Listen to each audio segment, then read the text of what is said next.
सुनकर देखो, सुनकर देखो, सुनकर देखो जी। ममता राहुल मोदी बोले, लिखे जितेंद्र जी।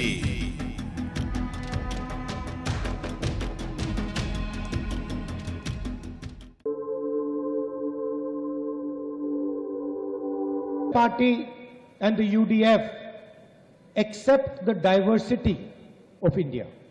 ഇന്ത്യൻ നാഷണൽ കോൺഗ്രസും ഐക്യ ജനാധിപത്യ മുന്നണിയും ഈ രാജ്യത്തിന്റെ വൈവിധ്യത്തെ അംഗീകരിക്കുന്നു.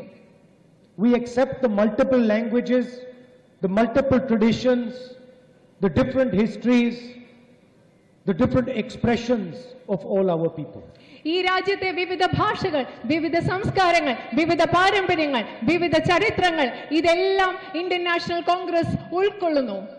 The BJP wants to impose one history, one nation, one language on the people of India. ഇന്ത്യയിലെ ജനങ്ങൾക്കുമേൽ ഒരു ചരിത്രവും ഒരു പാരമ്പര്യവും ഒരു ഭാഷയും അടിച്ചേൽപ്പിക്കാനാണ് BJP ആഗ്രഹിക്കുന്നത്. First of all, this is a fundamental misunderstanding of what India is. ആദ്യം നമ്മൾ പറയുകയാണെങ്കിൽ ഇത് ഇന്ത്യ എന്ന രാജ്യത്തെക്കുറിച്ചുള്ള അടിസ്ഥാനപരമായ ഒരു തെറ്റിദ്ധാരണയാണ്.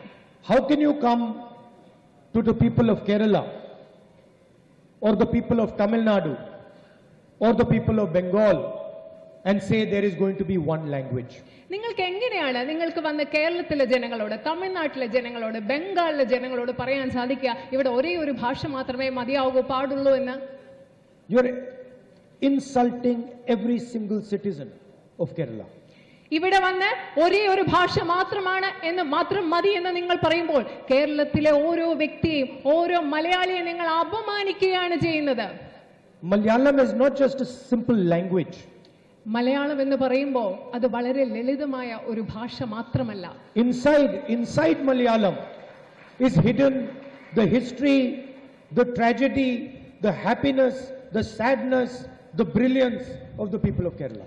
മലയാളം എന്ന് പറയുന്നത് വെറും ഒരു ഭാഷയല്ല. മലയാളം എന്ന ഭാഷയ്ക്കുള്ളിൽ മലയാളിയുടെ ചരിത്രമുണ്ട്, മലയാളിയുടെ സ്നേഹമുണ്ട്, മലയാളിയുടെ സന്തോഷമുണ്ട്, മലയാളിയുടെ ദുരന്തങ്ങളുണ്ട്, മലയാളിയുടെ ദുഃഖങ്ങളുണ്ട്. ഇതെല്ലാം ചേർന്നതാണ് മലയാളം എന്ന ഭാഷ. The tears of joy that Malayali women feel when their children do well, but also the tears of sorrow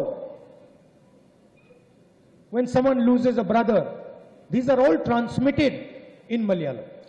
മലയാളികളെ സംബന്ധിച്ചിടത്തോളം നമുക്ക് സന്തോഷമുണ്ടാകുമ്പോഴുണ്ടാകുന്ന നമ്മുടെ സന്തോഷ കണ്ണുനീരുകൾ, നമ്മുടെ കുട്ടികളുമായും ഒക്കെ ബന്ധപ്പെട്ട് സന്തോഷമുണ്ടാകുമ്പോൾ, അതുപോലെ നമ്മുടെ സഹോദരങ്ങൾക്കിടയിലുള്ള കാര്യങ്ങൾ നടക്കുമ്പോൾ നമ്മുടെ മനസ്സിലുണ്ടാകുന്ന ദുഃഖത്തിന്റെ കണ്ണുനീരുകൾ, ഇതെല്ലാം നമ്മൾ പരസ്പരം കൈമാറ്റം ചെയ്യുന്നത് നമ്മുടെ മലയാളം എന്ന ഭാഷയിലൂടെയാണ്. If you remove Malayalam, how will a mother in Kerala explain the history of this great land to her children? നിങ്ങൾ മലയാളം സംസാരിക്കേണ്ട എന്ന് പറഞ്ഞാൽ കേരളത്തിലെ ഒരു അമ്മ എങ്ങനെയാണ് ഈ കേരളത്തിന്റെ ചരിത്രം കുട്ടികളോട് വിശദീകരിച്ചു കൊടുക്കുക? How can she explain it in Hindi or in English? എങ്ങനെയാണ് കേരളത്തിലെ ഒരു അമ്മയ്ക്ക് ഹിന്ദിയിലോ ഇംഗ്ലീഷിലോ ഈ കാര്യങ്ങളൊക്കെ വിശദീകരിച്ചു കൊടുക്കാൻ പറ്റുക? So this is what we are protecting. ഇതിനെയാണ്